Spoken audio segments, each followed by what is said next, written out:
Microphone নেই, আমি আগে পরিচিত পর্ব শেষ করি।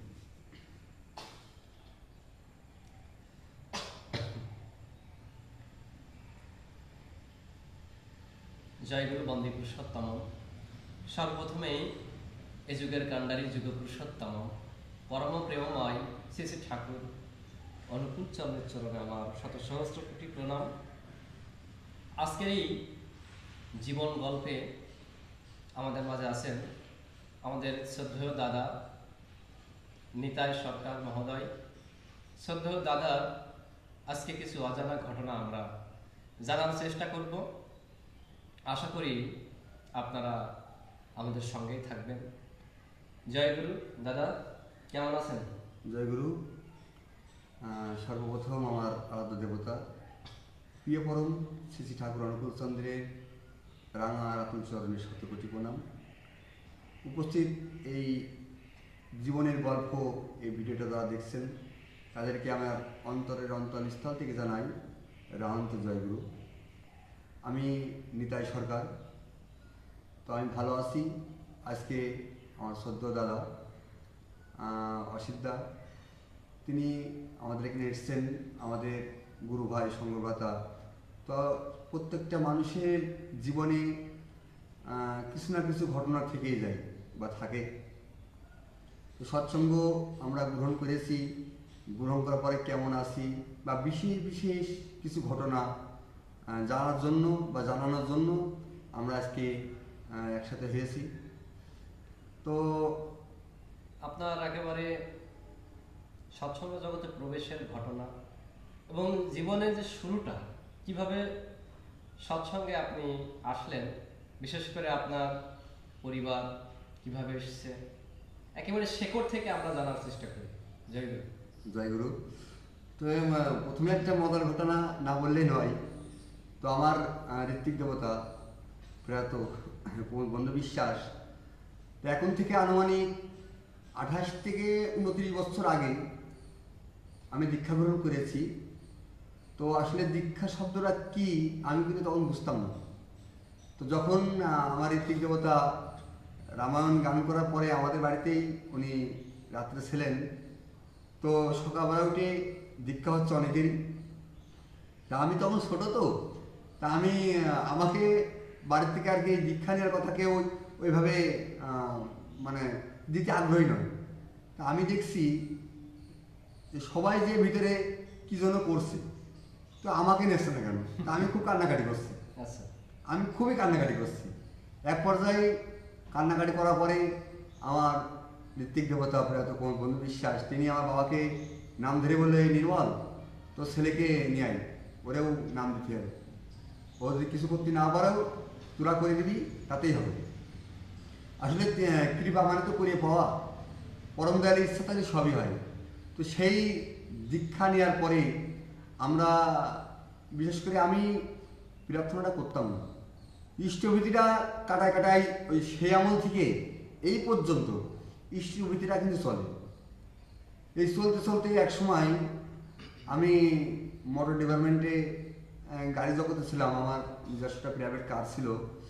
তো আমি কার গাড়ি চালাতাম, চালানোর পরে এই ইষ্টভীতি না করলে মানে কতটা বিপদের মুখোমুখি হই তা বাস্তব প্রমাণ হচ্ছে আমি নিজেই।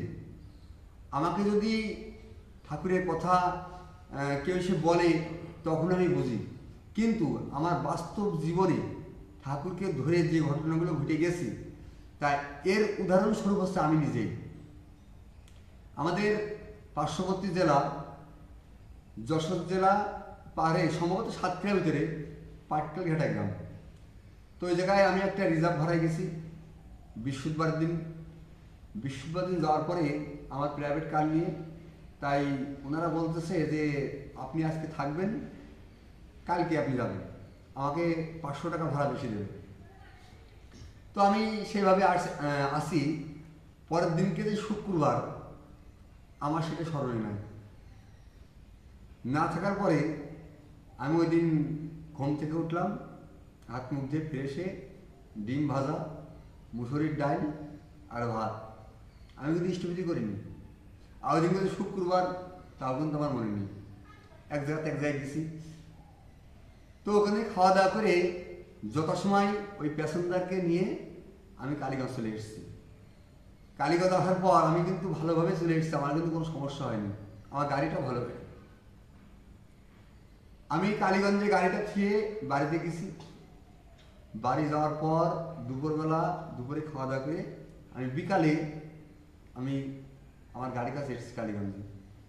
তো প্রত্যেকদিন যেমন সন্ধ্যেবেলা গাড়িটা পরিষ্কার করতে হয়, ধোয়া মোছা করতে হয়, তা ওই দিনকেও ওইভাবে আমি গাড়ি গ্লাসটা মানে খুলে আমি সব কিছু পরিষ্কার করছি। পরিষ্কার করে এমন করছি গাড়িটা স্টার্ট করে দেখি কী অবস্থা।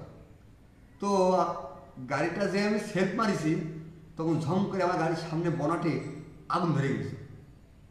পেট্রোলের গাড়ি, যখনই আগুন ধরে গেছে আমি তো হতবাক। আশপাশে মাইক্রো ড্রাইভার, প্রাইভেটের ড্রাইভার যারা ছিল সবাই তো হুটোপাটা, এ কি আগুন ধরে গেল। এখন তো ওখানে যে পেট্রোলের ফিল্টার আছে গাড়ির ভিতরে, ওই পেট্রোলের ফিল্টার পর্যন্ত যদি আগুন যায় যে কোনো সময় পেট্রোল গাড়ি কিন্তু বাস্ট হয়ে যেতে পারে। তো ওখানে আরও অনেক গাড়ি আছে। তখন আমাদের ড্রাইভার যারা ছিল তারা আমার গাড়িটা ধাক্কা মেরে একদম মেন রোডের মাঝখানে দিয়ে দিল, যে ক্ষতি হলে একটার পর দেওয়া হবে। তো আমি তো অসহায়, আমি কি করব, আমার তো কিছু করার নেই। কারণ আমি তখন ঠাকুরের নাম বসছি, আমি যে বোনাট খুলবো, বোনাটের মানে সেই চাবি পাচ্ছি না যে কীভাবে খুলবো।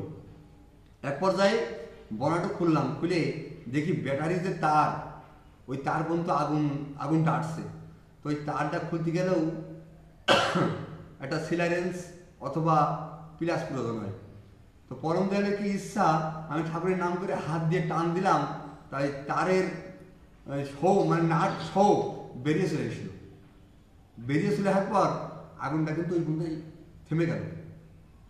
এক পর্যায়ে দেখলাম যে গাড়ির অয়েলিং তার সব পুড়ে শেষ। আমি গাড়িটা আমার দুইজন সাথে করে নিয়ে আমি গাড়িটা গ্যারেজে নিয়ে গেলাম। আমার ক্ষয়ক্ষতিটা অল্প হয়েছে। আমার মনের ভিতরে প্রশ্ন মানে কুড়ে কুড়ে খাচ্ছে, আমার গাড়িতে এই সমস্যা হওয়ার কারণ কি। ভালো গাড়ি নিয়ে এসে থুয়ার পরে বাড়িতে আসলাম, এসে দেখছি যে আমার গাড়ি এই সমস্যা। আসলে মানে আমি অপরাধটা কি, আমি কি করলাম তার জন্য এই অবস্থা। তখন আমার কানের ভিতরে কেমন যেন একটা আওয়াজ এসলো যে আজকে তো আমি ইষ্টভূতি করিনি। আর এই শুক্রবার আমি খেলাম ডিম ভাজা দিয়ে আমি ভাত খেয়ে আসলাম মুসুরি ডাল দিয়ে। তাহলে আমার বিপদ হবে, তার তো কার হবে, আমার বিপদ হবে না তো কার হবে। ঠাকুর বলছেন যে ভগবান শ্রীকৃষ্ণ কিন্তু বলেছেন, যে করে আমার আশ করি তার সর্বনাশ, তবু যে সারে না পাস তারই করে আমি দাসের দাস। কিন্তু আমি তার সাথে যুক্ত থেকে আছি, কিন্তু আমার একটু মনের খেয়ালে, মনের ভুলি আমার কিন্তু এই দুর্ঘটনাটা ঘটেছে। ওই দিনকে পর থেকে আমি যেখানেই যাই, যে অবস্থায় থাকি না কেন, আমি আগে ইষ্টভীতি করে তারপরে কিন্তু আমি অন্যান্য কাজ করি। তো আমার এই জীবনের আরও অনেক বহুত ঘটনা আমার কিন্তু আছে। তো আমি মনে করি এই ইষ্টভীতিটা এমনই একটা রক্ষা কবচ, যদি কেউ সকালবেলা ঘুম থেকে উঠে তাকে নিবেদন করে, যদি ঠাকুর তো বলেছেন যে ঘুম থেকে উঠে যজন ইষ্টভীতি করে বাবা মার প্রণাম করে গৃহলক্ষ্মীর হাসি মুখ দেখে যে ব্যক্তি ঘর থেকে বের হয় তার অকাল মৃত্যু হবে না। ঠাকুর কিন্তু গ্যারান্টি দিয়েছে। তো আসলে এরকম অনেক ঘটনায় আছে, একটা ঘটনা বললাম আর কি। যাই হোক, অসংখ্য ধন্যবাদ। তো আপনারা দেখতেই পাচ্ছেন যে শ্রদ্ধেয় দাদা একটুখানি ঘাটতির কারণে সে এত বড় বিপদ হয়েছিল, যদিও পরমপিতা তাকে বাঁচিয়েছিল।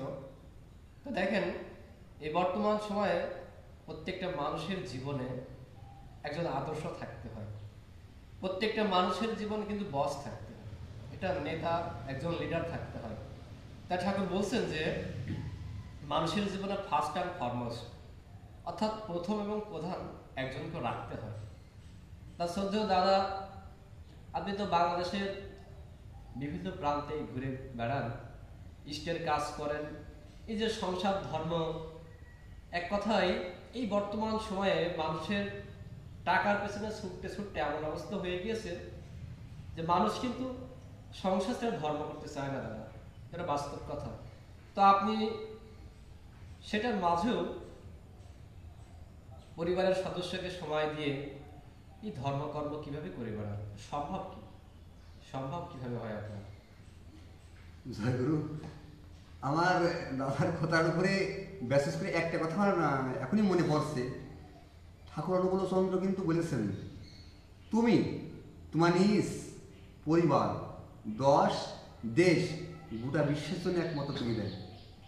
তো আমি ওই কথাটা খুব মেনে চলার চেষ্টা করি। আমি আমার নিজের জন্য আমাকে কিছু করতে হবে। তুমি সারাদিন কর্ম করো, কার জন্য? তোমার স্ত্রী, পুত্র, বাবা, মা, প্রত্যেকের জন্য। আর সন্ধ্যাবেলা তুমি আমার প্রাণে ছুটে এসো, হা গোবিন্দ বলে আমার প্রাণে ছুটে এসো। আমি তার কাছে কিন্তু ছুটে যাবো। সারাদিন তো কর্ম করলাম আমার ফ্যামিলির জন্য, আমার বাল বাচ্চার জন্য, কিন্তু সন্ধ্যাবেলা যদি আমি তার জন্য কিছু না করি, আমার মানব জন্মিত পিতা। সেটাই। কারণ ভগবান শ্রীকৃষ্ণ কিন্তু বলেছেন, 84 লক্ষ ভ্রমণ করে সাদরে মানব জনম। আমার পরম দয়াল কি বললেন? কত জনম ঘুরে ঘুরে এই মানব জনম পেয়ে ধর্মে যদি না হয় মতি, দুঃখ কিতা সে। আমরা তো জানি তিনি পরম প্রিয় পরম, তিনি এই যুগে এসেছেন কাণ্ডারি হয়ে। আর আমরা জেনেও যদি তার পথে অগ্রসর হয়েও যদি আমরা তার কাজগুলো না করি, আমরা তো ভালো কিছু পাবো না। ওই জন্য এই কর্মের ভিতর দিয়ে আমি ধর্মটাকে পালন করার চেষ্টা মাত্র করি। আমি পারি না। ঠাকুর বলেছেন, কর্মের ভিতরে ধর্মকে যে পালন করতে পারল না, ধর্মে কর্মে আনন্দ বিভেদ, পদে পদে লাঞ্ছনা। তো আমি এই বাণীটা আমি খুব ফলো করি।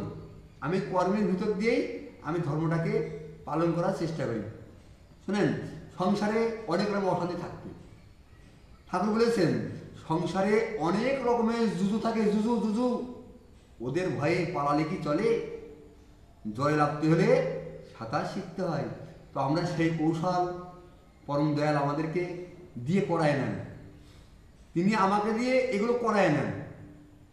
এই জন্য আমার এই পরম দয়ালে কাজ করা বা আমার সংসার করা, আমার ব্যবসা প্রতিষ্ঠান ঠেকানো আমার সমস্যা হয় না, পরম দয়ালের ইচ্ছা। পরিবারে কে কে আছে, পরিবার সম্পর্কে যদি একটু আমাদেরকে জানাতেন। পরিবারের কি অবস্থা? সৎসঙ্গ তো করছেন দীর্ঘদিন ধরে, তা পরিবারের উন্নতিটা যদি আমরা একটু জানতাম। খুব সুন্দর একটা প্রশ্ন করেছেন দাদা। আমার পরিবারে আমি প্রথম থেকে শুরু করছি। সর্বপ্রথম আমার ঠাকুর আছে, আমার বাবা মা আছে, আমার বড়দাদা আছে, আমার বৌদি, আমার ভাইপো, আমার সহধর্মিনী, আমার একটা ছেলে একটা মেয়ে। এভারেজ আমরা 10 জন মানুষ আমাদের সৎসঙ্গ পরিবার। আমরা 5 জন স্বস্তায়নী, আমার বাবা মা। আমার বাবা মা স্বস্তায়নী, আমরা 2 জনই স্বস্তায়নী, এবার আমার বড়দাদা স্বস্তায়নী। তো সৎসঙ্গ পরিবারটা নিয়ে আমরা খুবই ভালো আছি। তো আসলে একটা কথা না বললে নয়, কারণ মিষ্টি, এই যে আমরা মিষ্টি খাই সাধারণত, এই মিষ্টিটা যে ব্যক্তি খায় সে কিন্তু আস্বাদটা বুঝতে পারে। 2 জন ব্যক্তি সামনে দিয়ে হেঁটে যাচ্ছে, দেখে বড় একটা নদী, নদীতে কোনো নৌকা নাই, নদীটি পার হবে, ওদের যাওয়াটা খুবই ইম্পর্টেন্ট, কিন্তু জাতি পাচ্ছে না। এখন যে ব্যক্তিরা সাঁতার জানে, সাহস আছে, ও একটা লাফ মেরে সাঁতার কেটে চলে যাচ্ছে, আর দূরিতে চিৎকার করছে, আপনি নামেন। বলছে, ওরে বাবা, এ তো কত জল। কিন্তু বলছে, আপনি তো লাভই দিলেন না, আপনি কি করে বলবেন কত জল? এই কথার বলার উদ্দেশ্য হচ্ছে এটাই, আমি স্বস্তায়নী ব্রত গ্রহণ করেছি। এখন ভাবি যে এই পথ অবলম্বন কেন আমি এখন থেকে 20 বছর আগে করিনি। কারণ আমি দীক্ষা নিয়েছি প্রায় 28 থেকে 29 বছর আগে। কারণ আজকে আসলে অনেক কথা মনে পড়ে যাচ্ছে, না বললে মনটা ভিতরে ভালো লাগছে না। আমি স্বর্ণকার ডিপার্টমেন্টে কাজে এসেছি আজকে 9 বছর। আমি পরের দোকানে কাজ করতাম। স্বস্তায়নী নিলে কি হয়? ঠাকুর বলেছেন, সব ব্রতর সেরা ব্রত, সেরা স্বস্তায়নী। করতে করতে বুঝতে পারবি উন্নয়নের খনি। স্বস্তায়নী পালে না, উন্নতিতে চলে না। এই ঠাকুরের যে বাণী, এটি কেমনভাবে সত্যি হলো আমার জীবনে, আমি এটি আপনাদেরকে জানাতে চাই। কারণ ঠাকুর বলেছেন, তুমি যা সত্য বলে জেনেছো তা সবাইকে বলো, আর তুমি যেটা জানো না কাউকে বলতে যাও না। তো আমি যখন সস্তায়নী ব্রত গ্রহণ করি তার আগে একটু বলে দিই সস্তায়নী ব্রতটা আমি কীভাবে গ্রহণ করলাম। আমার বাবা আজকে প্রায় 50 থেকে 52 বছর ঠাকুর দীক্ষা দীক্ষিত। তো বাবা ভালো একজন কণ্ঠশিল্পী, ঠাকুরের গান পরমপিতার গান করেন। তো বাবা কোনোদিন সস্তায়নী নেবে এই চিন্তা চেতনা আমার বাবার মনে কিন্তু ছিল না। বাবা এখন থেকে 5 বছর আগে একটা রোড অ্যাক্সিডেন্ট করলেন বাইসাইকেলে। রোড অ্যাক্সিডেন্ট করার পর দীর্ঘ 6 মাসে বিছানা শয্যা ছিলেন। তা যখন 3 মাস অ্যাক্সিডেন্টের বয়স হয়ে গেল তখন আমার সদ্য ঋত্বিক দেবতা প্রয়াত সুকুমার পাঠক মহোদয় উনি আমাদের বাড়ি এসেছেন। এসে আমার বাবাকে দেখে বললেন যে নির্মলদা, আপনি তো মরে গিয়েছেন, আপনার এখন থেকে 3 মাস আগে তো আপনার মৃত্যুযোগ ছিল, আপনি বেঁচে আসেন কিভাবে? একজন বর্ষিয়ান ঋত্বিক, একজন বর্ষিয়ান ঋত্বিক, তিনি ঠাকুর দর্শন করেছেন। আমাদের সেই ঋত্বিক দেবতা আমাদের জ্যাঠামশাই সুকুমার পাঠক উনি কিন্তু ঠাকুর দর্শন করেছেন। তিনি আমার বাবাকে বললেন যে দাদা, আপনি তো এখন থেকে 3 মাস আগে মারা গিয়েছেন, আপনি সুস্থ আছেন কিভাবে? তখন আমার বাবা বললেন, না পরম পিতা আমার রেখে গিয়েছেন দাদা।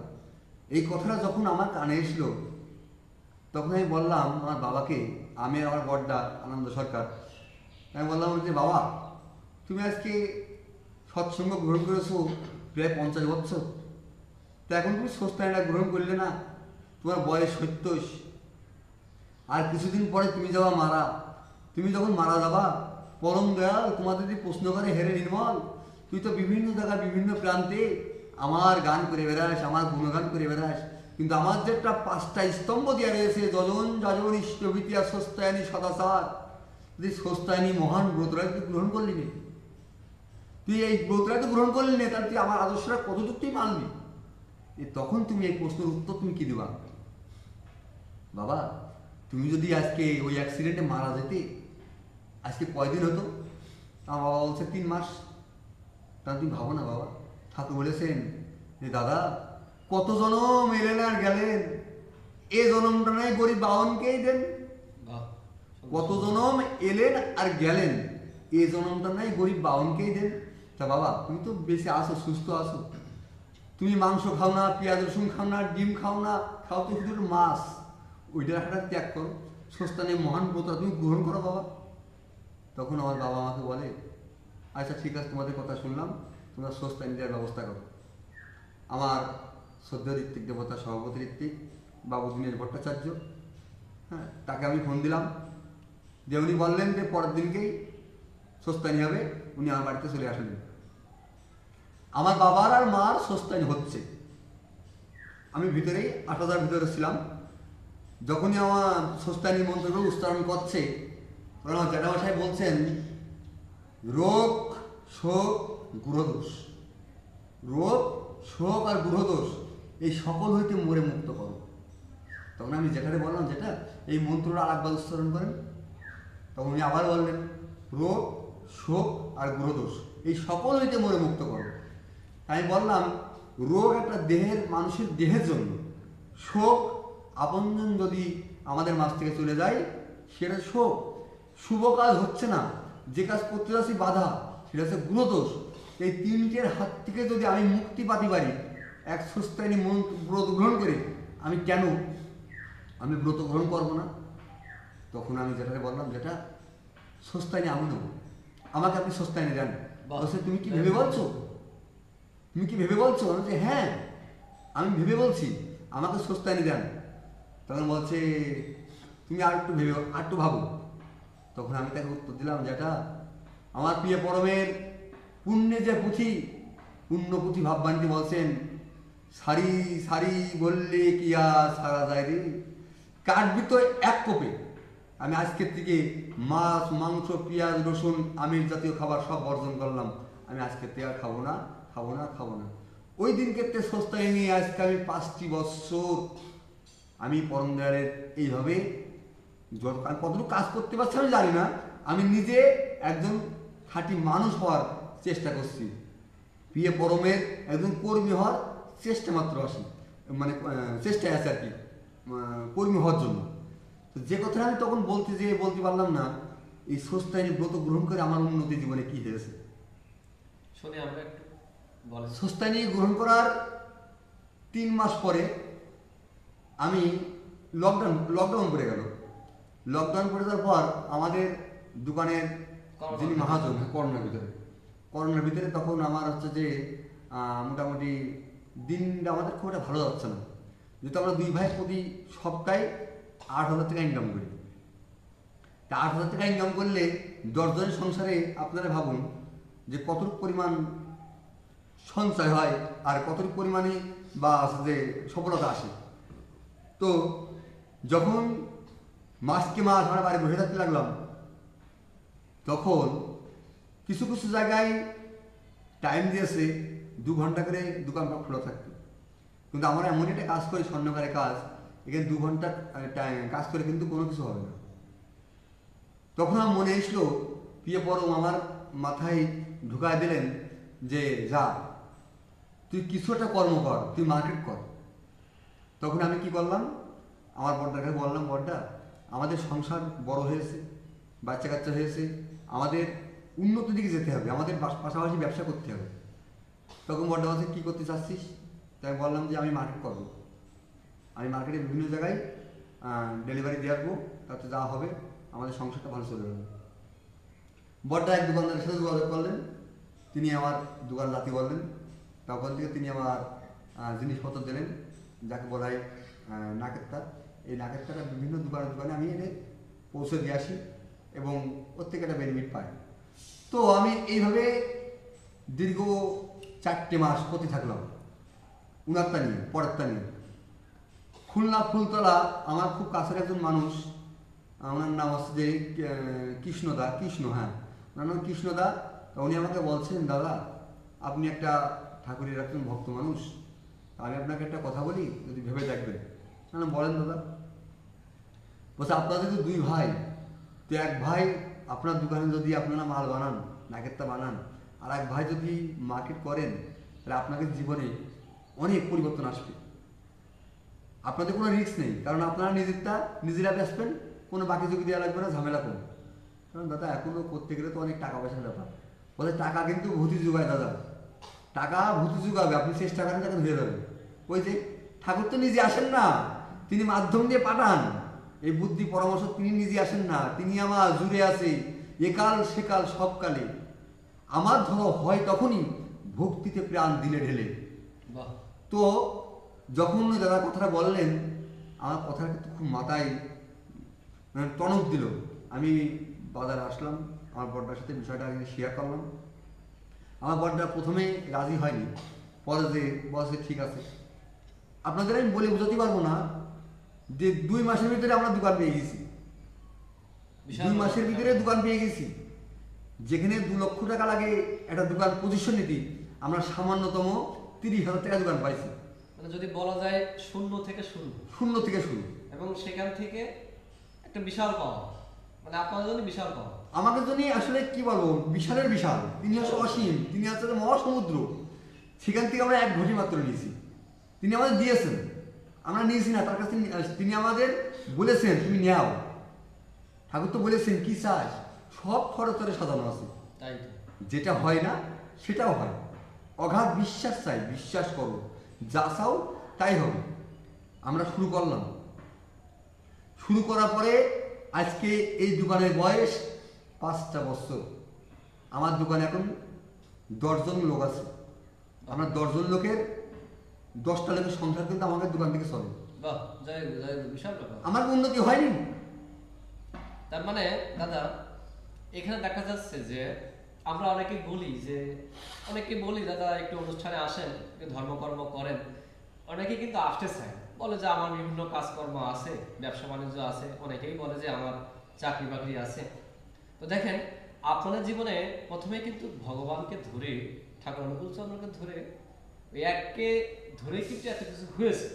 কারণ আপনি যদি চিন্তা করতেন আগে কর্ম করে তারপরে ধর্ম করি, আমরা অনেকে বলি কথাটা, তারপরে দেখেন যদি জীবনে একজন মহামানব, একজন আদর্শ জীবনে থাকে, ভগবান থাকে, তাহলে ওই ধর্ম ওই ধর্ম যদি প্রথমে শুরু করা যায়, কর্মজীবনের পথ আমার মনে হয় পরম পিতাই দেখিয়ে দেন।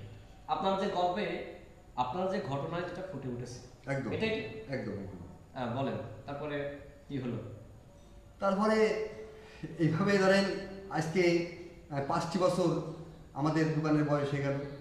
ইতিমধ্যেই মানে মজার মজার মজার ঘটনা।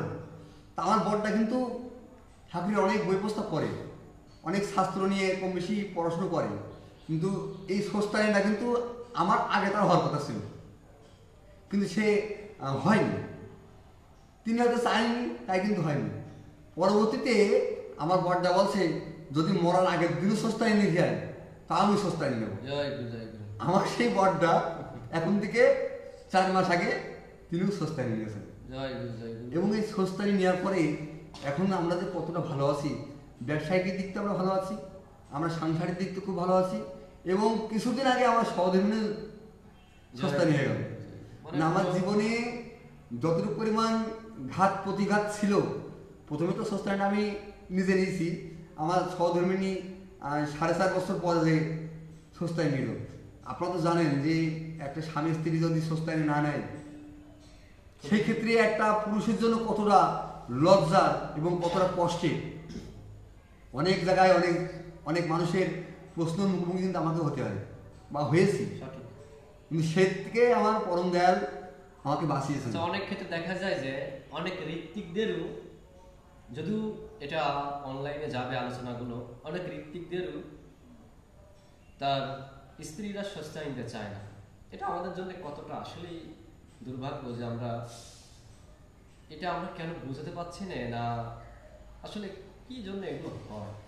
দাদা আমি আমি শুধু ঠাকুরের বাণী দিয়ে আমি এভাবে দিতে পারবো, কারণ ঠাকুর অনুকূল চন্দ্র বলেছেন যে তুই যদি তোর ইষ্টের কাজে চলতে না হস পাকা, তোকে ধরে চলবে যারা তারা চলবে ফাঁকা। তাহলে আমার স্ত্রী যদি সস্তানি না নেয়, আমি আরেকজনের যদি সস্তানির কথা বলি, এদিকে আসলে গ্রহণযোগ্যতা আসবে না। আমি ভোরবেলা উঠি না, আমি ভোরে প্রার্থনা করি না, আমি ভোরে ইষ্টভীতি করি না, আমি যদি আরেকজনের বলি, সেটা কি গ্রহণযোগ্যতা আসবে? আগে নিজে করতে হবে, আগে নিজে করতে হবে। ঠাকুর কিন্তু বলেছেন সিদ্ধ নয়, মন্ত্র দেয়, মরে মারে পরে ক্ষয়। উনি তো সিদ্ধ নয়, উনি যদি সিদ্ধ হতোই তাহলে ওনার পরিবার আগে কিন্তু তার সস্তানি হতো। উনি কিন্তু সিদ্ধ হতে পারেনি, আমার ব্যক্তিগত মতামত। যদি কোনো ঋত্বিক দেবতা আমার এই আলোচনা শোনার পর যদি কষ্ট পেয়ে থাকেন, আমি ক্ষমা প্রার্থী, আপনি ক্ষমা করবেন, কিন্তু কথাটা ভেবে দেখবেন, কথাটা ভেবে দেখবেন। ঠাকুর বলেছেন যে সিদ্ধ নয়, মন্ত্র দেয়, মরে মারে পরে ক্ষয়। ইষ্টে থাকলে আপন ছিন্ন বিনয় তাহার জীবন। তাহলে আপনি তো ইষ্টের সাথে যুক্তই নেই, আপনি তো ইষ্টের সাথে যুক্ত নেই। যদি যুক্ত থাকতে পারতেন, কারণ কেন আপনার সহধর্মীকে আপনি বুঝতে পারছেন না? আপনার গ্যাপটা কোথায়? এখন এই কথায় কথায় কথা উঠে যায়। এখন অনেকেই আমরা বলি, যেহেতু আমরা মাঠ পর্যায়ে কাজ করি, অনেককে যদি নিরামিষ ভোজি করার জন্য বা নিরামিষ আহার করার জন্য আমরা বলি, অনেকে বলে যে দাদা মেয়ের বিয়েটা হয়ে যাক, ছেলে তো এবার ম্যাট্রিক পরীক্ষা দিবে, এটা হয়ে যাক। মানে এই যে বিভিন্ন অজুহাত বা বিভিন্ন যে অজুহাতগুলো আমরা দেখাই, এটা কেন? দাদা এই পৃথিবীতে হাত আছে 3টা, ডান হাত, বাঁ হাত আর উজু হাত। অজুহাত এই উজুহাতটা থাকবে। কেন থাকবে? কারণ আপনাকে তুমি ডাইরেক্টলি বলতে পারছে না দাদা আমি এই মুহূর্তে আমি নিরামিষ আমি ছাড়তে পারছি না। ওই তখন এটা শখ দেয় যে আমার মেয়ের বিয়ে বা আমার বাচ্চাটা ছোট আছে, এই শখ দিয়ে তারা কিন্তু সরে যেতে চাচ্ছে। তাদের কিন্তু ভক্তিটা ওইভাবে কিন্তু আসেনি। গাঢ় হয়নি। ভক্তির গাঢ়ত্ব আছে কিন্তু প্রেম। প্রেম প্রেম করতে হবে কার সাথে? প্রিয় পরমের সাথে প্রেম করতে হবে। সেটাই।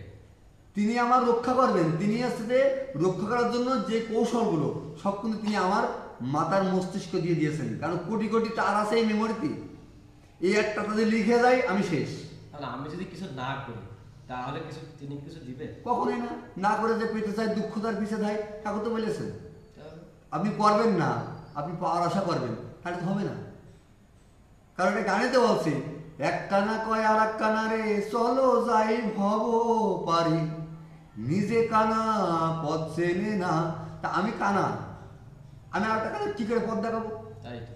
আমার কাছ থেকে কি মানুষ শিখবে? আমি নিজে তো পথ পার হতে পারছি না, তা আমি আরেকজনে কিভাবে পথে নিয়ে যাবো? না, আমি বিড়ি খাই আর একজনের মুসলিম বিড়ি খেও না। একদম তাহলে এটা তো হয় না। ওই এই যে আমরা কিন্তু মজার মজার কথাগুলো তুলে ধরার চেষ্টা করছি। এমন এই শিক্ষক ঠাকুর বলে যে শিক্ষকদের নিয়ে কি বলেছেন, শিক্ষককে নাই স্টেট টান এই জায়গায় কে জাগাবে ছাত্র প্রাণ, আর থাকলে শিক্ষকের স্টেট টান তবেই যাকে পড়ার প্রাণ। বাহ। এখন এই স্টেজে দাঁড়িয়ে বোর্ডে দাঁড়িয়ে শিক্ষক ছাত্রকে বলছে, শোনো খোকা, তোমরা কখনোই ধূমপান করবা না, বিড়ি সিগারেট খাবো না। কখনোই খাবা না, কারণ এই খালি তোমাকে শরীরের জন্য যেমন ক্ষতি, তোমাকে ব্রেনেও ক্ষতি হবে, কখনোই এগুলো করবা না। ঠিক আছে স্যার, খাবো না। টিফিন দিয়েছে, ওই স্যার বাথরুমের পিছনে যে সিগারেট খাচ্ছে। এবার দুই ছাত্র গেছে পেশাব করতে, তখন এক ছাত্র বলছে, এই স্যার যে বলে গেল সিগারেট খাওয়া যাবে না, স্যার তো নিজেই খাচ্ছে, তার মানে কি স্যার যেটা বলেছে ওইটা ভুল, আর স্যার যেটা করছে ওইটা সঠিক, আমরা ওইটাই করবো। দেখেছেন কথাগুলো মানে যুক্তি, এগুলো যুক্তি খারাপ করতে হবে। ঠাকুর হচ্ছে বিজ্ঞানের যুগে, ঠাকুর অনুকূল চন্দ্রের বিজ্ঞানের যুগে এসেছেন। ওদের হাতে যা আঙুল খুশি তাই করবা তা কিন্তু চলবে না, ভালো ছাড়া মন্দ করলে পরিস্থিতি তোমার ছাড়বে না। সেটাই। আপনি একজনের জন্য কুয়ো খুঁজছেন দাদা, ওই কুয়ো আপনার নিজেরই করতে হবে। মেরো না, মরো না, পারো তো মৃত্যুকে অবলুপ্ত করো। মেরো না, মেরো না, পারো তো মৃত্যুকে অবলুপ্ত করো। আমরা অন্যকে মারবো না, নিজেও মরবো না, ওই মৃত্যুকে অবলুপ্ত করার চেষ্টা করবো। আমরা যারা সৎসঙ্গী হয়ে আসি বা সৎসঙ্গী বলে দাবি করি, সৎসঙ্গী হওয়া তত সহজ, অতটা সহজ। পরম পিতাকে ধরেছি, ওই নামটা একটুখানি করি বলে আজকে এত উন্নতি, একটুখানি করি তাই এত উন্নতি। আর যদি আটটু করতে পারতাম, আমি যে কোন জায়গায় পৌঁছতাম আমি নিজে জানি না। আচ্ছা, ধরুন আমরা বিভিন্ন সময় আলোচনা করি, তো দেখা যায় যে ওই আলোচনার মাঝে যদি কোনো এক ভক্ত যদি উঠে দাঁড়িয়ে আমাকে গালিগালাজ করে, অথবা আপনি আলোচনা করছেন, আপনাকে বিভিন্ন গালিগালাজ করছে, আপনি কিন্তু একটা মুডে ছিলেন, একটা ভালো মন মানসিকতা নিয়ে আলোচনা করছিলেন, তো ওই আলোচনা করতে করতে সেই ভদ্রলোকটা, সেই ভক্তটা আপনাকে একটা বাজে কথা বলল, ওই একটা কথাই আপনার পুরো শরীর, আপনার মন একটা মুহূর্তের ভিতরে কিন্তু পরিবর্তন হয়ে গেল দাদা, হিসাব তাই না? তাহলে একটা খারাপ কথা যদি আমার আপনার জীবনে মুহূর্তের ভিতরে পরিবর্তন হয়ে যায়, তাহলে সেই বীজ নামে আমাদের জীবন কতটা পরিবর্তন হবে, এটাই তো বিষয়। একদম আপনি যে কথা বললেন যে এই যে নাম, এই সবসময় নামময় হয়ে থাকতে হবে, সবসময় পরম পুরুষের নাম। কারণ আমরা যখন এই পৃথিবীতে আসি, পৃথিবীর বুকে যখন আমরা আসি, তখন কিন্তু ওই মাতৃগর্ভে ভগবানকে কিন্তু জোর এই করজোরে বলি যে ভগবান, হে ঈশ্বর, তুমি আমাকে এই অন্ধকার জগৎ থেকে আমাকে আলো দেখাও। আমি ওখানে যে শুধুমাত্র তোমারই নাম করব। কিন্তু দাদা, এই পৃথিবীর রূপ, রস, গন্ধ, এই সব কিছু চাকচক্যময় জীবন, এটা দেখতে দেখতে আমরা সেই ভগবানকে কেন ভুলে যাই দাদা? যদি বলতেন একটু। দাদা এই কথার মানে আমরা তো সেটা তো আগেই বললাম যে ৮৪ লক্ষ ভ্রমণ করে সাতের মানব জন্ম। আমরা যখন এই মাতৃ যতরে থাকি তখন না প্রতিজ্ঞাবদ্ধ হয়ে আমরা প্রতিজ্ঞাবদ্ধ যে প্রভু আমাদের এই ধরাধামে পাঠাও, আমি কথা দিচ্ছি আমি তোমার নাম কীর্তন করবো, আমি কথা দিচ্ছি তোমার নাম কীর্তন করবো। প্রভু বলে কি, তোরা তো প্রত্যেকবার যাস আর আসিস, মায়ার সাগরে যে আমাকে কিন্তু ভুলে যাস। বারবার আসাও তো ভালো না দাদা। বারবার আসা তো ভালো না, তো এই জন্য ঠাকুরের যুগে আসা লেগেছে। ঠাকুর এ যুগে আসা লেগেছে কেন, যে বারবার আসা তো ভালো না, কারণ ১৬ নাম ৩২ অক্ষর, এই ১৬ নাম ৩২ অক্ষর তো আমরা তো করে যাচ্ছি। আর ঠাকুর এ যুগে এসে কিন্তু বলেছেন ১৬ নাম ৩২ অক্ষর, ২৮ অক্ষর দেওয়া ছেড়ে ৪ অক্ষরের অজপা নাম সাধু জপে জীবে যাবে। আমাদের কিন্তু এখন যে পাওয়া, এখন তো আমরা বেশিক্ষণ নাম কিন্তু করতে পারবো না, আমাদের সেই সময়টা নাই, আমরা বেশিক্ষণ জপ করতে পারবো না, সেই সময়টা আমাদের নাই। আমাদের এই জন্যই ঠাকুর বলেছেন উষা নিশাই মন্ত্র সাধন চলাফেরায় জপ, যথা সময় ইষ্ট নির্দেশ মুক্ত করা হচ্ছে তপ। আমরা শয়নে স্বপনে সবসময় জন্য আমরা নাম করবো, এই চলতি পিঠেতে আমরা নাম করি, আমাদের ব্রেনটা সবসময় জন্য সূক্ষ্ম থাকবে।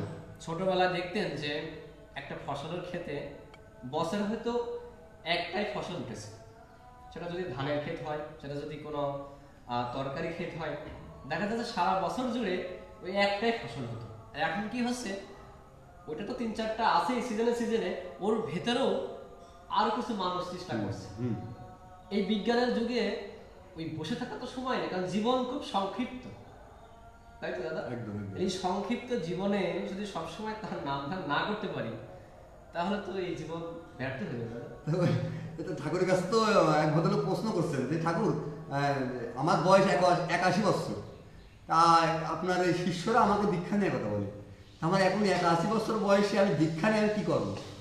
ঠাকুর তখন বললেন যে এখন থেকেই শুরু করেন। তাই তো, আপনি এখন থেকেই শুরু করেন, কারণ শুভস্য শীঘ্রম, যা করিবে কাল তা করো আজ, যা করবা আজ তা করো এখন, পলকে কুলায় আসিতে পারে, সৎ কাজ করিবে কখন? আমার তো যখন তখন দুর্ঘটনা ঘটতে পারে। এই জন্য সবসময় আমরা যে অবস্থায় যেখানে থাকি না কেন, ওই চিন্তাতে সে প্রিয় পরমের এই বিগ্রহটা মানে মুখটা কল্পনা করতে হবে আর নামটা করতে হবে। আমরা যে কাজে থাকি না কেন মানে সেই মানে ধান্দা থাকতে হবে তার। আমরা কর্ম ঠিক আছে, কিন্তু আমাদের ধান্দার চিন্তা থাকতে হবে তাকে নিয়ে, সে আমার সাথে আছে সবসময়ের জন্য। ঈশ্বর আমার বাসেন ভালো, স্বার্থটাতে কি তুমি না বাসলে ভালো, ছায়ে ঢালা ঘি। আমরা যেন ছায়ের জন্য ঘি না ঢালি, আমরা যেন মানে ঘিটা যেন জায়গা মতো ঢালতে পারি। কারণ এই এই আপনারা এই ইয়ে দেখেছেন এই যে হাড়ি তো না, এই যে কি বলে দাদা, কলস, হ্যাঁ কলস, ফুটো কলস, ওই ফুটো কলসে জল ঢালতেই আছে ঢালতে। ঠাকুর এটা আপনি যে ফুটো কলসে জল ঢালতে পারছেন, জল তো ঢেলে যাচ্ছে, তার কাজ তো হচ্ছে না। ওরা ঢালতে থাকেন, ঢালতে ঢালতে ঢালতে একদিন শ্যাওলা করে ওই ফুটোটা বুঝে যাবে। এ কথা বলার উদ্দেশ্য হচ্ছে এই যে মানুষ নিরামিষ খেতে চায় না, ওই মানুষ দীক্ষা নিতে চায় না, ঠাকুর করতে চায় না, উদ্ভব দেয়। দাদা আপনার কাজ আপনি তাকে বলতে থাকবেন, বলতে থাকবেন। ঠাকুর যাদনের কথা তো এমনি বলেনি, যাদনের কথা সে এমনি বলেনি। এক ভদ্রলোক কথায় কথা মনে করে যাচ্ছে, এক ঋত্বিক দাদা এক জায়গায় গিয়েছেন, ঠাকুরে বলা আছে অন্তত প্রত্যেকটা দিন দুটো লোকের যাজন করিস, দুটো লোকের যাজন করিস। তো সেই জায়গায় একটা ভক্ত সে খুঁজে পাচ্ছে না, মানে একটা হিন্দু মানুষ খুঁজে পাচ্ছে না, সে যাজন করে। তখন জাতিতে দেখে এক দোকানদার গলায় মালা আছে, উনি বসে আছে, বলছে দাদা জয়গুরু ভালো আছেন দাদা? তখন বলছে হ্যাঁ ভালো আছি, আপনি ভালো আছেন? তো হ্যাঁ। তা বসেন, বসলো, ঠাকুরের বিভিন্ন কথাবার্তা বলছে, বলে চলে গেল। আবার আসছে সন্ধ্যেবেলা, আবার বলছে, একদিন দুদিন যাতে 3 দিনের দিন বলছে দাদা আপনি দীক্ষা গ্রহণ করেন। তা বলছেন না দাদা আমি দীক্ষা নেব না। বলছে দীক্ষা নিলে আপনার ভালো হবে, আপনি তো ভক্ত মানুষ, দীক্ষা নিলে আপনার অনেক উন্নতি হবে। না আমি দীক্ষা নেব না, করে চলে গেছে। আবার সন্ধ্যেবেলা গেছে। এইভাবে করতে করতে কয়েকদিন যাওয়ার পরে ওই ভদ্রলোক দোকানদার আমার এই দাদা করে এতটাই ক্ষিপ্ত হয়ে গেছে, এই আপনার কোনো খেতে কাজ নেই, আপনি প্রত্যেকটা দিন 2 বেলায় এসে আমার বলেন যে দীক্ষা নেওয়ার কথা, দীক্ষা নেওয়ার কথা। আমি দীক্ষা নেবো না, আপনি এবার জোর করে দীক্ষা দেবেন? আমি দীক্ষা নেবো না, আপনি কেন প্রত্যেকটা মাসে জ্বালান, কী জন্য জ্বালান আপনি? তখন ঋত্বিক দাদা বলছে দাদা আমার কোনো কাজ নেই, আরে কাজ নেই বলে আপনার কাছে এসে বলি। আমি কি বলি আপনার ভালোর জন্য? আমি তো বলি আমার ভালোর জন্যই। বলছে আপনার ভালোর জন্য মানে? হ্যাঁ রে দাদা, আমার গুরুদেব বলেছে প্রত্যেকদিন অন্তত 2টো লোকের যাজন করিস। তা আমি এলাকায় কোনো দাদা পায় না যাজন করার জন্য, ওই দিন সকালবেলা আপনার একবার বলে যাই আর সন্ধ্যাবেলা এসে একবার বলে যায়। এ আমার এই ইষ্টবিধিরা নিখুঁত করার জন্য আমি 2 বার আপনার যাজন করে যাই। আপনি দীক্ষা নিলেও ভালো, না নিলেও ভালো। তখন ওই দাদা করছে দাদা আমাকে আপনি ক্ষমা করে দেন দাদা, আমি দীক্ষা নেবো দাদা, আমি দীক্ষা নেবো। উনি দীক্ষা গ্রহণ করলেন। ঠাকুর বললেন যে আদকতার বলি হইতে করিয়ে করিয়ে যা শিখাবি সে হবে তোর মুখ্যম ছেলে হিসাবে চল নয় পস্তাবি। আচ্ছা দাদা, দীক্ষার কথা যেহেতু বললেন, ভগবান তো একজনই, কখনো আপনি রাম, কখনো কৃষ্ণ, কখনো বুদ্ধ, যিশু, শ্রী চৈতন্য, মানে বিভিন্ন সেই একই সত্তা একই ব্যক্তি বিভিন্ন রূপে এসেছেন, এটাই তো একদম। তা এখন দীক্ষার কথা আপনি বলছেন বারবার, ঠাকুর অনুকূল ছাড়া দীক্ষা নেবো কেন? আপনি তো যদি বলতে পারেন আমি তো শ্রীকৃষ্ণ দীক্ষা নিতে পারি, রামকৃষ্ণ দীক্ষা নিতে পারি, ঠাকুর অনুকূল ছাড়া দীক্ষা কেন? ঠাকুর অনুকূল চন্দ্রকে আপনার এই জন্য নিতে হবে কারণ কলির কল্কি অবতার, শেষ অবতার ঠাকুর অনুকূল চন্দ্র। ঠাকুরের আমি আপনাকে যদি বুঝতে হয় তাহলে আমার আবার একটু ভিতরে ঢুকে যেতে হবে। হ্যাঁ বলেন আপনার। কারণ ঠাকুরের একজন ভক্ত ছিলেন তার নামটাও মনে পড়ছে না। তা উনি আশ্রমে আসতেন যাতেন, তাই অনেক রীতিদাতারা যাজন করতেন। যাজন করার পরে উনি দীক্ষা নিতে চাতেন না। একদিন ঠাকুরের কাছে নিজে প্রশ্ন করছেন, ঠাকুর আমি যে আশ্রমে আসি থাকি, প্রসাদ নিয়ে আমার খুব ভালো লাগে, আর তোমারও আমার খুব ভালো লাগে, কিন্তু আমার এই দীক্ষা নিতে হয়, কিন্তু আমি দীক্ষা আমি নিতে পারি, আমার একটা সত্য আছে। তা আপনার আবার কী সত্য? তা ঠাকুর আমি কিন্তু আগের ডাকে আমি ছাড়তে পারবো না, আমি কিন্তু ভগবান শ্রীকৃষ্ণের দীক্ষা দীক্ষিত, আমি কিন্তু ওকে ছাড়তে পারবো না। তখন বলছেন যে আপনাকে ছাড়তে বলেছে কি? আপনাকে ছাড়তে বলেছে কি? তাহলে আমি দীক্ষা নিতে পারি। তখন কী করলেন? দীক্ষা গ্রহণ করলেন। দীক্ষা গ্রহণ করার পর কিছুদিন পর পাবনা শহরে বাসন্তী মা বলে একজন বিশিষ্ট কীর্তনিয়া আছেন, আপনি শুনেছেন কিনা জানেন না। ইন্ডিয়া থেকে উনি পাবনায় এসেছেন কীর্তন করার জন্য। ঠাকুরের পার্শ্বদ নিয়ে সবাই বসে আছেন। হঠাৎ করে সব ওই বাসন্তীর মার কীর্তন শোনার জন্য প্রিয় পরমের কাছেতে সব লোক চলে গেল। চলে যাওয়ার পরে ওই যে ভদ্রলোক দীক্ষা নিয়েছেন, উনি চুপচাপ বসে আছেন। ও তার আগে আমি তো মানে ব্যাগে যাচ্ছি, আমার ভুলে গেছে জায়গাটায়। আসলে মানে মানে একই লাইনে যাচ্ছি, কিন্তু পিছনের কথাটা আগে চলে এসছে। তো যখনই উনি দীক্ষা নেওয়ার পরে যখনই ধ্যান করে, তখনই ঠাকুরের মানে ঠাকুরের বিগ্রহটা তার সামনে চলে আসে। তখন উনি ঝাড়া মেরোটি কি আমি ধ্যান করছি ভগবান শ্রীকৃষ্ণের, আজ চলে আসছে ঠাকুর অনুকূল চন্দ্র। এইভাবে কয়েকদিন ধ্যান করার পর ওনার বুঝতে আর বাকি নেই যে ঠাকুর অনুকূল চন্দ্রই তিনি। তখন উনি কিন্তু তার কথাটা বাস্ট করেননি, নিজের ভিতরে রেখে দিয়েছেন। এই ঠাকুরের কাছ থেকে তিনি নিন্দাস করেন না। এবার বাসন্তী মার কথা শুনে সেই জায়গায় আবার ফিরে আসলাম। বাসন্তী মার কথা শুনে সবাই কিন্তু চলে গেল, কিন্তু এই দাদা যখন যেন হচ্ছে না। প্রিয় পরম শ্রী ঠাকুর অনুকূল চন্দ্র তাকে বলছেন, ও দাদা, একে একে সবাই তো চলে গেল, তা আপনিও যান, আপনি বসে রয়েছেন কেন? বাসন্তী মা কীর্তন করতে গেছে, আপনিও যান। তখন বলছে, ঠাকুর তেতায় যখন রামচন্দ্র ছিল তখন সেই সময় আমি ছিলাম, অনেক নাম কীর্তন শুনেছি। তারপরে যখন কৃষ্ণ এসলো তখনও আমি ছিলাম, অনেক কীর্তন শুনেছি। কলি অবতার, কলকি অবতার, কলিযুগে চৈতন্য মহাপ্রভু এসেছে, তখনও আমি ছিলাম, অনেক কীর্তন শুনেছি। ভবিষ্যতে বেঁচে থাকলি আরো অনেক কীর্তন শুনতে পারবো, কিন্তু আমার চোখের সামনে প্রিয় পরমকে পেয়ে একটা মিনিট আমি হারাতে রাজি নই। কত সুন্দর একটা কথা, যে প্রিয় পরমের এই জীবন্ত দেবতা আমার সামনে পেয়ে একটা মিনিটও আমি হারাতে রাজি নই। ভাবতে পেরেছেন? আপনার কথাই এটাই উপনীত হওয়া যায়। একটা সময় আমরা রেডিও ব্যবহার করতাম, তারপরে আস্তে আস্তে টেলিভিশন আসলো, বাটন মোবাইল আসলো না, আস্তে আস্তে ধাপে বিভিন্ন অ্যান্ড্রয়েড ফোন, মানে একেবারে যদি বলা যায় যে বর্তমান সময়ে যে লেটেস্ট ভার্সন মোবাইলের জগতে সেটা হচ্ছে আইফোন, একদম, যেটা প্রাইস বর্তমান বাজারে প্রায় 2 লক্ষ টাকার কাছাকাছি। একদম। এখন কেউ 20,000 টাকার মোবাইল ব্যবহার করেও কিন্তু তার কাজ সারতে পারছে না। আবার কেউ দেখা যাচ্ছে 2 লক্ষ টাকার মোবাইল দিয়েও সে তার কাজ সারছে। কিন্তু বিষয়টা হচ্ছে এই জায়গায় যে 20,000 টাকার জিনিসটা কিন্তু ওই 20,000 টাকার ভেতরেই একদম সীমাবদ্ধ, কিছু না কিছু সীমাবদ্ধ আছে। কাজ কিন্তু সবই কম বেশি হয়ে যাচ্ছে, তা তো অবশ্যই। এবং যে ভদ্রলোকটা ওই 2 লক্ষ টাকার ফোন ব্যবহার করছে, সে কিন্তু একেবারে বর্তমান যুগোপযোগী, মানে বর্তমান সময়ের যা কিছু প্রয়োজন, যেটা আপডেট। তাই পরম পুরুষ শ্রী শ্রী ঠাকুর অনুকূল চন্দ্র হচ্ছেন এই যুগের হচ্ছে লেটেস্ট ভার্সন, একেবারে সর্বশেষ আপডেট। একদম। যার কারণেই ওই তিনি কিন্তু কখনো রাম হয়েছেন, কখনো কৃষ্ণ হয়েছেন। এখন বর্তমানকে না ধরলে, এখন যদি আপনার সঙ্গে পরিচিত হওয়া যায়, আচ্ছা প্রথমে কি আমি আপনার বাবার নাম জিজ্ঞাসা করবো? আপনার নাম জিজ্ঞাসা করবো, দাদা আপনার নামটা কি? আপনার নাম বলবেন, আপনার পিতার নাম বলবেন, আপনার ঠাকুরদার নাম বলবেন। এইভাবে পর্যায়ক্রমে আস্তে আস্তে কিন্তু আপনি সেগুলো ঢুকে যাচ্ছেন। একদম। শুরুটা তো প্রথম, যেটা বর্তমান, আপনি তো বর্তমান। একদম। এই জন্যে এই যুগে ঠাকুর অনুকূল চন্দ্র আমাদের মাঝে এসেছেন একেবারে আমাদেরকে দেওয়ার জন্য। তাই ঠাকুর অনুকূল চন্দ্র ভাববানের ভিতরে বলছেন, you must finish your case, তুমি যদি এবার না করো তোমাকে আবার আসতে হবে। আবার আসতে হবে। তাহলে বারবার আসা তো ভালো না দাদা। তারপরে আপনার কথা আমরা শুনি।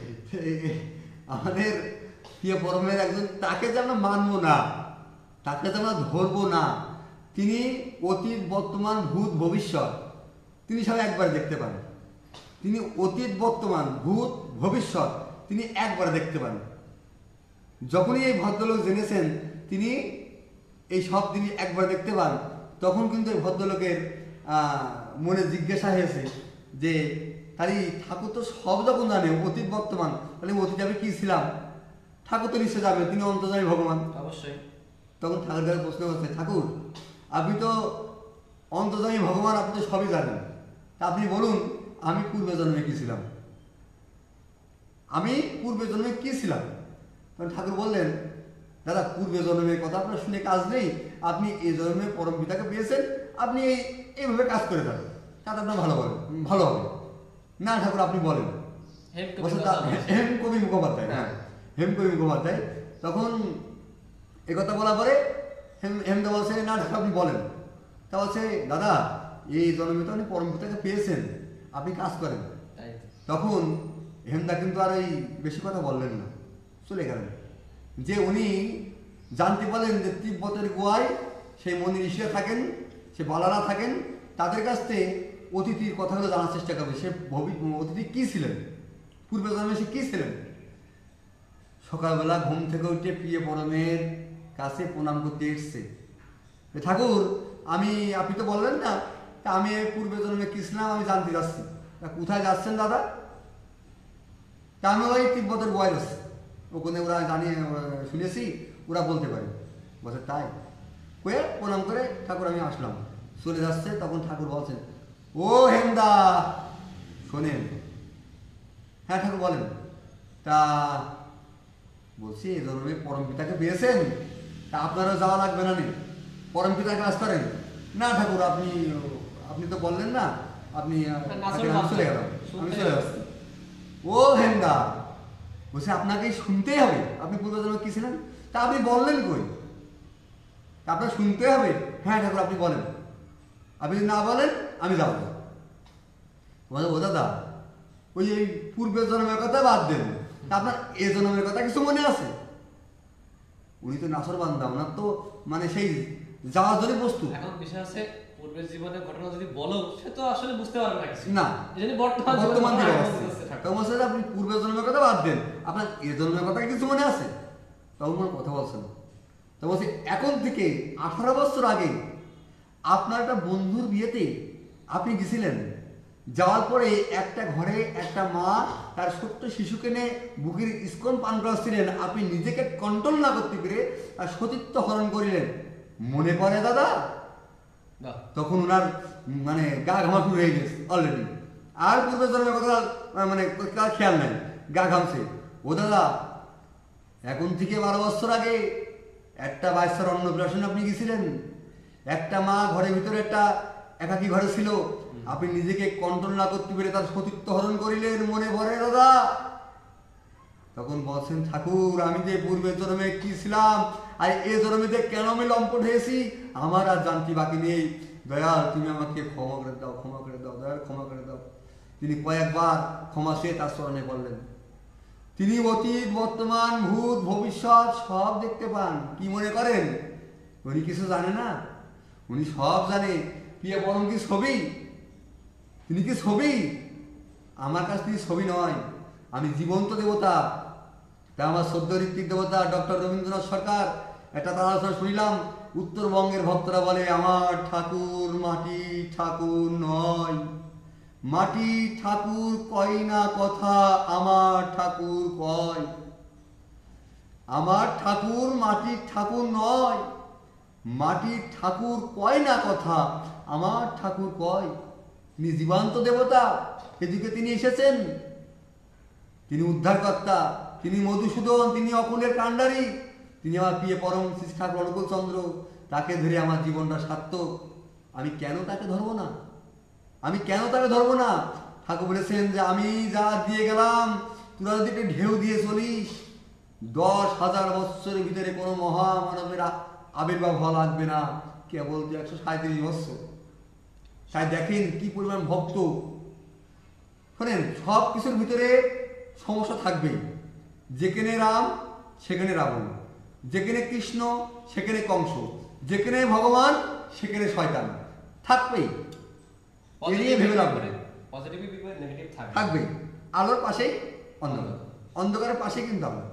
ভালো করতে গেলে মন্দ এসে জুটবে, মন্দটাকে সরিয়ে ভালোটাই তুমি খুঁজবে। আপনার জীবনের একটা বাস্তব ঘটনা আছে, ইতিমধ্যে আমি জানি কিছুটা। একটা দীক্ষার বিষয়ে একটা ঘটনা আছে। একটা বাচ্চা কি একজন জন মারা গিয়েছিল শেষ পর্যন্ত জগচন্দ্রের একটা বিষয়ে, সেই ঘটনাটা আমরা একটু শুনতে চাই। একেবারে বাস্তব ঘটনা। সুপ্রিয় দর্শক বা ভক্ত সজ্জন, মানুষ যদি প্রকৃতভাবে ভগবানকে ধরে যদি এগিয়ে চলে, তাহলে তার কথা শুনতে ভগবান বাধ্য। শুরু করেন আপনার সেই ঘটনাটা, আমরা একটু মন্ডলী। এই কথা এটা আলোচনা করতে গেলে আমার খুব কষ্ট হয়। আমি নিজেকে খুব দোষী ভাবি। এই কারণে ভাবি আমি বিভিন্ন জায়গায় মানুষের একটু পরম দয়ালের কথা বলার চেষ্টা করি, যাপন করি। আমি সেভাবে ঠাকুরের ভক্ত হয়ে উঠতে পারিনি। আমি ভক্ত হওয়ার চেষ্টা মাত্র করছি। তো একটা বাচ্চা, তার বয়স 12 বছর, তার লম্বা আপনার 1.5 হাত থেকে 2 হাত, বাচ্চাটা লম্বা। তো তার গায়ে কাঠাম ছাড়া আর কিছু নাই, প্রতিবন্ধী টাইপের। প্রতিবন্ধী বলা যায় না দাদা, ওনার মানে আমাদের মলের যে ছিদ্রটা ওটা বন্ধ, প্রস্রাবের যে ছিদ্রটা বন্ধ, মানে এই নাই দিয়ে আর এই জায়গা দিয়ে মানে প্রস্রাব মল বের করা হয় আর কি। তো বাংলাদেশ, ভারত, বিভিন্ন প্রান্তে অনেক টাকা খরচা করেছেন, কোনো ফলাফল আসেনি। কিন্তু ওই বাচ্চাটাকে সবসময় মায়ের কোলে রাখতে হয়। ভাবুন, একটা এত বড় লম্বা একটা শিশু, 12 বছর বয়স, সেই মার কোলের ভিতরে সবসময় থাকে। সেই মার জীবনটা কেমন কাটে? তো যখন বাংলাদেশ, ভারত, খুলনা, বিভিন্ন জায়গায় যখন যে কোনো সমাধান পেল না, তখন আমার বাবার পাশে সে একজন দোকানদার। সে বিষয়টা আমার বাবা জানতে পেরে তাকে বলে যে আমার ছেলে নিতার সাথে তুমি একটু কথা বলবে। তো বললো কি বিষয়? মানে দীক্ষার বিষয়, দীক্ষা নিলে এটা ফল আসতে পারে। তা ওই ছেলেটা বলল যে আমি তো কোনো কিছু করতে বাকি দিলাম না, যে যা বলছে তাই করছে। কালী পূজাতে আরম্ভ করে, শিব পূজাতে আরম্ভ করে, যে যা বলছে তা আপনারটাও বাকি রাখবো না। তো বাবা আমাকে বললো, বলার পরে আমি তার দোকানে গেলাম। যে বিস্তারিত জানার পরে আমি বললাম, দেখেন দাদা, আমি প্রিয় পরমের প্রতি গ্যারান্টি দিয়ে, তার প্রতি বিশ্বাস থেকে আমি আমরা এটুক করতে পারি, এটুক বলতে পারি, যদি আপনি মনের থেকে আপনার ছেলেরা দীক্ষা দিয়ে আনেন, 1 সপ্তাহ টাইম, হয় ওর জীবনে পরিবর্তন আসবে, ভালো হবে, নয় মারা যাবে। দুটোর একটা আপনার বেছে নিতে হবে। হয় পরিবর্তন আসবে, আর না হলে সে মারা যাবে। তখন বললেন, দাদা তাহলে আপনার দীক্ষা নিতে গেলে কী কী লাগে? কিছুই লাগে না দাদা, এই ঋত্বিক দেবতা লাগবে না, আর এই সাদা ফুল, দক্ষিণা, এটাই। পরের দিন সকালবেলা আমার সদ্য ঋত্বিক দেবতা স্বপন হালদার মহোদয়, ওনাকে আমি ফোন দিলাম, যে বললাম যেটা এরকম একটা ব্যক্তির দীক্ষা দিতে হবে, আপনাকে আসতে হবে। কিন্তু সেই যে এই বাচ্চাটা এরকম রুগী, আমি তার কাছে এরকম বলিনি, মানে রুগী বলেছে, বিস্তারিত বলিনি। সে পরের দিন সকালবেলা চলে এসছে কালীগঞ্জের পাশে চাষরা গ্রাম। তো ওখানে যে আমি দীক্ষা দেওয়ার জন্য যাজন করছি, তা ওই বাচ্চাটার পরিবেশটা এমনই যে তো কোনো ইষ্টভীতি করতে পারবে না। কী করতে হবে? আর ওই মাকেও দীক্ষা নিতে হবে। ওই বাচ্চা ইষ্টভীতি না করতে পারলেও ওই মাটা তার ইষ্টভীতিটা করে দিতে পারবে। তখন ওই মাটাকে যাজন করা হলো। ওই মা এক পর্যায়ে দীক্ষা নিতে আগ্রহী হলো। আগ্রহ হওয়ার পরে দীক্ষা মারু হলো, ছেলের হলো। আমরা ওখান থেকে প্রসাদ পেয়ে চলে আসলাম। আমার সদ্য জ্যাঠামশাই সভাপতি ঋত্বিক স্বপন হালদার আমাদের বললেন, নিতাই, সাধারণত এই সমস্ত রুগীদের দীক্ষা দিতে গেলে নিজের খুব কষ্ট হয়। মানে কেন দাদা এই কথা বলছেন? বলছে, দেখো, আমরা যাকে দীক্ষা দিই তাদের কর্মফলগুলো আমাদের কিছুটা হলে চলে আসে আমাদের ভিতরে। ওর ভিতরে যে ভাইব্রেশন স্বভাব আমার ভিতরে চলে এসছে, আমারটা ভালোটা দিলাম আর মন্দটা নিলাম। কারণ যেটা এই যে আপনার যে ক্ষতি হবে বা ক্ষতি হচ্ছে, এই যে যদি আপনি আমাকে বলতেন তা আমি এরকম রুগীর জন্য আপনার দীক্ষা দিতাম না। তা উনি বললেন, না, আমি তা বলতে পারি না। আমার জীবনের বিনিময় হলেও যদি একটা জীবন বেঁচে যায়, এটি আমার জীবনের সার্থকতা। পর্ব শেষ হয়ে গেল। একদিন, 2 দিন করতে করতে 6 দিন চলে গেল। 7 দিনের মাথায় সকালবেলা ঘুম থেকে শুনতে পাচ্ছি ওই বাচ্চাটি মারা গিয়েছে। মারা যাওয়ার পর আমি কালীগঞ্জের লক্ষণ ভৌমিক, আমার সদ্য দাদা, তো তাকে নিয়ে আমি ওই বাড়িতে গেছি দেখতে যাওয়ার পর ওই মাটি আমাকে দেখে বলছে, না আপনি বললেন, ক্যান্সার বলছে যে আপনি না বললেন যে আমার ছেলে দীক্ষা নিলে বেঁচে যাবে, আমার ছেলে মরল কেন? জবাব দিতে হবে। আপনার ছেলে মরল কেন? সে যেভাবে ভয়ঙ্কর রূপ নিচ্ছে, আশপাশে যারা মায়েরা ছিলেন তারা আমাকে বলেন, দাদা আপনি এখান থেকে চলে যান, দাদা সেই ছেলে ছাড়া হয়ে যাচ্ছে। তো আমি যে আরেকটা কথা বললাম, হয় বাঁচবে আর না মরবে। মরার কথা কিন্তু তার মনে নেই, বাঁচবে কথাটা বললাম, এই কথা কিন্তু তার মনে আছে। তখন আমি ওখান থেকে চলে আসলাম। চলে এসে আমি আমাদের ঋত্বিক দেবতার কাছে ফোন করেছি। ফোন করে যখন ফোনটা রিসিভ হলো, তখন তার মেয়ে ধরে বললাম, জয়গুরু মা, আমার জ্যাঠামশাই কোথায়? বলছে, বাবা তো হাসপাতালে ভর্তি। আমি, হাসপাতালে কেন? ও সে তো স্ট্রোক করেছে। কবে স্ট্রোক করলো? বলছে, আজ থেকে 6 দিন আগে। আমি, তার মানে? হ্যাঁ, 6 দিন আগে আমাদের কিছু জানি না। বলছে, আমার বাবা মা তো কারোর সাথে ফোন দিইনি। তখন আমার বুঝতে বাকি নেই, জ্যাঠামশাই এখান থেকে দীক্ষা দিয়ে গেল আর ওখান থেকে স্ট্রোক করলো। মানে ওর ভিতরে যে কর্মফলগুলো ছিল বা যা ছিল খারাপগুলো, সব কিন্তু আমার জ্যাঠামশাইয়ের ভিতরে ঢুকে গিয়েছে। আমার যা মনে হয়, আমার সেই জ্যাঠামশাই ওই যে বিছনায় পড়লো, এখন কিন্তু সে কিন্তু পুরোপুরি সুস্থ নয়। বিভিন্ন জায়গায় কিন্তু সে মানে অনুষ্ঠান করতে যেতে পারে না। পরমপিতা তারা এখন যথেষ্ট ভালো রেখেছে, কিন্তু সে একা কিন্তু চলতে পারে না। এই প্রিয় পরমকে যদি আমরা বিশ্বাস করি, ঠাকুর বলছেন, বিশ্বাস করো, যা চাও তাই হবে, যেটা হয় না সেটাও হয়। অগাধ বিশ্বাস চাই। আমরা বিশ্বাস করে যদি প্রিয় পরমের কাজ করি, আমাদের সুফল আসবেই আসবে, আমি মনে করি। এই হলো এই ঘটনাটা আমি আপনাকে তুলে ধরলাম আর কি। এখানে এটাই উপনীত হয় যে দেখেন, যে সন্তানটা মারা গেল, তার মায়ের আকুতি ছিল যে সন্তানটা যেভাবে হোক বেঁচে যাক। আসলে বেঁচেই গিয়েছে। হয়তোবা আমরা এই চোখে দেখতে পাচ্ছি যে তিনি হয়তো মারা গেল, সে হয়তো বেঁচে থাকলে কি হতো? ওই পিতা মাতারই কিন্তু বিভিন্ন সারাটা জীবন ধরে ভুগতে হতো।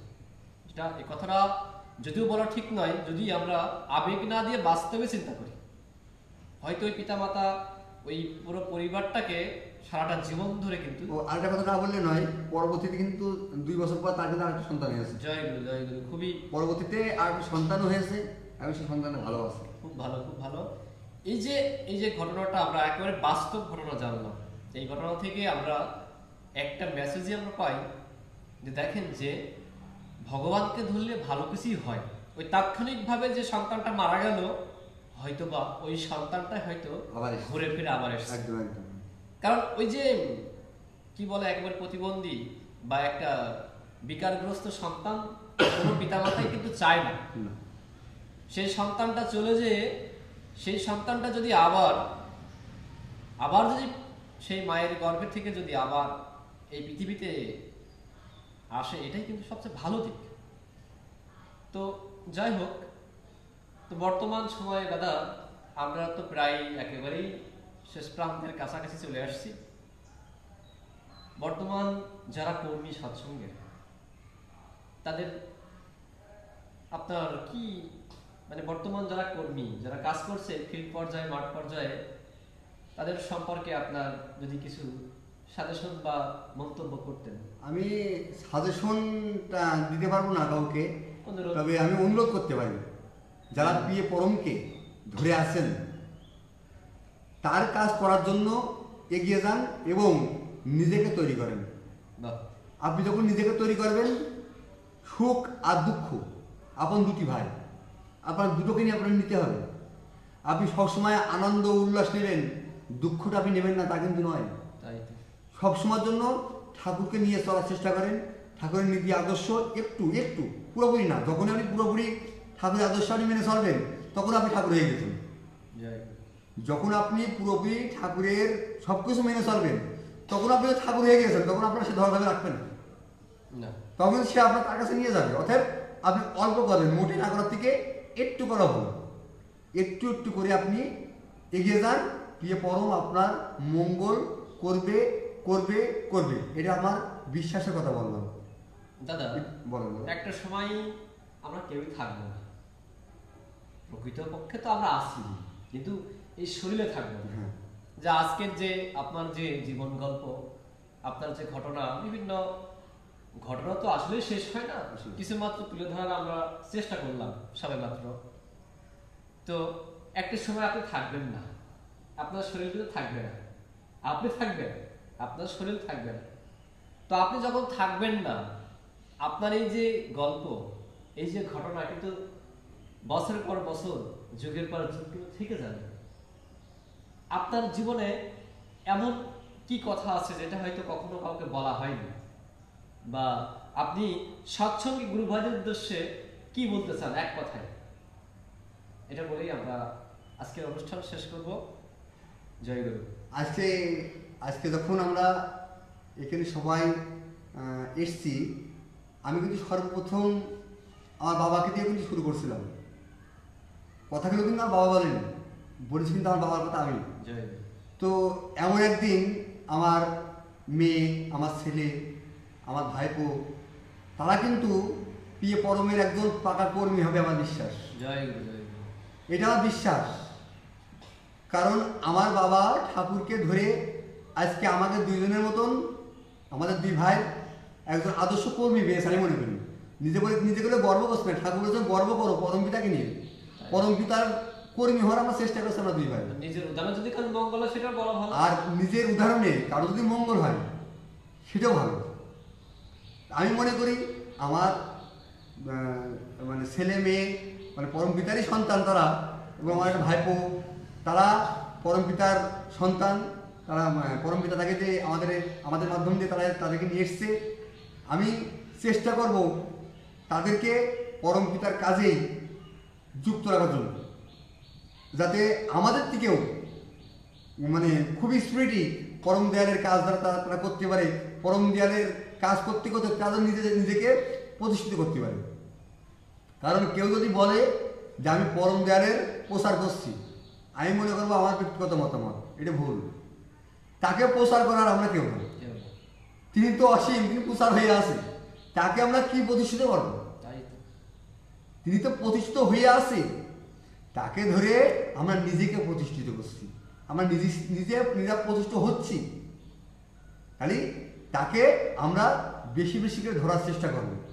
যারা দীক্ষা গ্রহণ করেছি, অন্তত ইষ্টবিধিরা কাটায় করে 30 দিনই ঠাকুরবাড়ি পাঠিয়ে আমাদের দু একজনের গুরু ভাই মাতৃভীতি পিতৃভীতি এগুলো দিয়ে মানে ইষ্টবিধিরা নিখুঁত করার চেষ্টা করবেন। সকল বিপদের হাত থেকে আপনি কিন্তু রক্ষা পাবেন। ঠাকুর বলেছেন বিপদ আপদে বেড়াজালে রক্ষা যদি পেতে চাস, শ্রদ্ধা ভরে ইষ্টভীতি করবি পালন, কাটবে ফাঁস। জয় গুরু। জয় গুরু। একেবারে শেষ কথা, এক কথা কি বলতে চান? একেবারে শেষ কথা। একবারে শেষ কথা, শেষ বলতে কোনো শব্দ নেই, শেষ বলে দিন। শেষ বলতে কোনো শব্দ নেই, এখনকার মতো শেষ।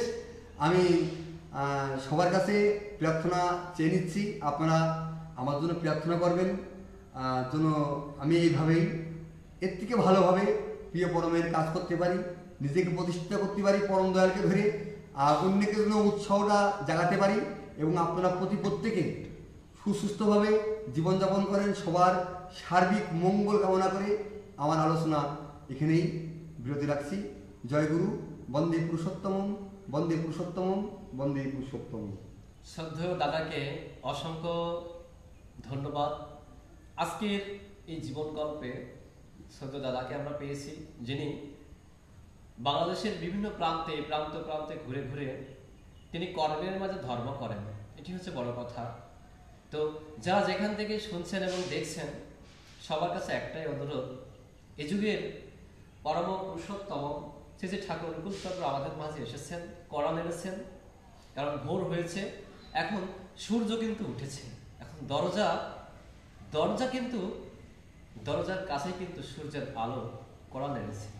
আপনি যে দরজা খোলেন তাহলে দেখতে পাবেন, আর যে দরজা দিয়ে রাখেন তাহলে হয়তো আপনার জীবনে সূর্যের আলো দেখা সম্ভব নয়।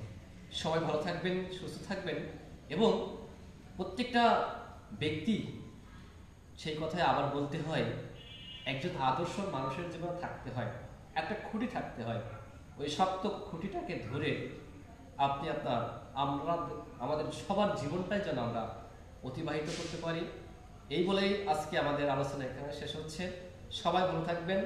জয় গুরু, বন্দে পুরুষোত্তম।